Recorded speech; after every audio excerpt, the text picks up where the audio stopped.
لوگوں کو شوق بڑھے وہ عمل کریں، ان کو بھی کوئی فضا نصیب ہو، یقین بنے۔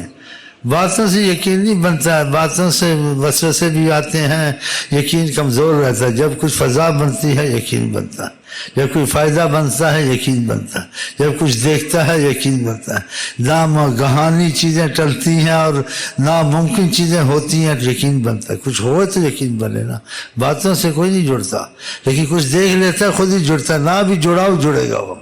ہاں یہ آپ سمجھ رہے ہیں، اسی میں کہتا ہوں آپ سلسلہ ادریسیہ کے میں کچھ عمل کریں تاکہ آپ کو کچھ نظر آئے۔ کوئی بھی سلسلہ ہو، آپ کو کسی سلسلے بھی رسائی آقا کی نصیب ہونی چاہیے بس، اور جہاں سے رسائی کی صورت نظر آتی سلسلے کو پکڑ لو بس۔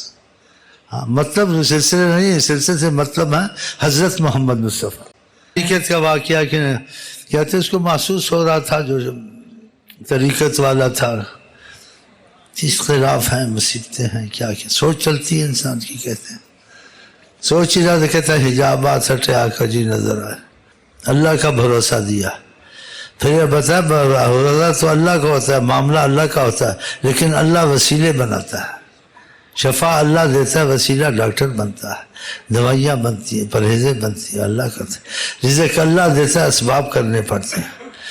اس حساب سے آقا جی نے بات کی کہ میں تو ایسا وسیلہ ہوں، تم کو میرے وسیلے کو دیکھ کے کچھ سوچنا ہی نہیں چاہیے۔ تو کیا کہا اللہ نگہبان ہے۔ جب خدا نگہبان ہے تو پھر کیا فکر ہونی چاہیے، کچھ بھی ہوتا رہو دنیا میں، جب تم ہمارے ہو گئے ہو، ہماری طرف آ گئے ہو، تمہیں تو یہ سوچ آنی نہیں چاہیے کہ کیا ہوگا یا کیا بن گیا، ایسے خیالات نہیں جائیں۔ تو کہا اللہ نگہبان ہے اور ہم بیٹھے ہوئے ہیں، پھر کیوں ایسا سوچا تمہیں؟ بے فکر ہو جاؤ، جو ہوتا ہے ان کو ہوگا، جو ہم سے دور ہیں، جو ہمارے قریب ہیں، ہمارے ہو چکے ہیں، ان کو کچھ نہیں ہوتا۔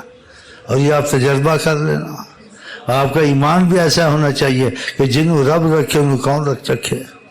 ہاں تو بس ختم بات۔ لیکن ہم رب کے ہوتے نہیں نا، پارٹیوں کے ہو گئے ہیں، کوئی پکا پتہ نہیں کیا بن گیا، لیگی تو کوئی پکا بن گیا تو پتہ نہیں کیا کیا بنتے ہو، مجھے تو پورا بھول جاتا ہوں، پیپل پارٹی بن گیا ہے اور کی بن گیا۔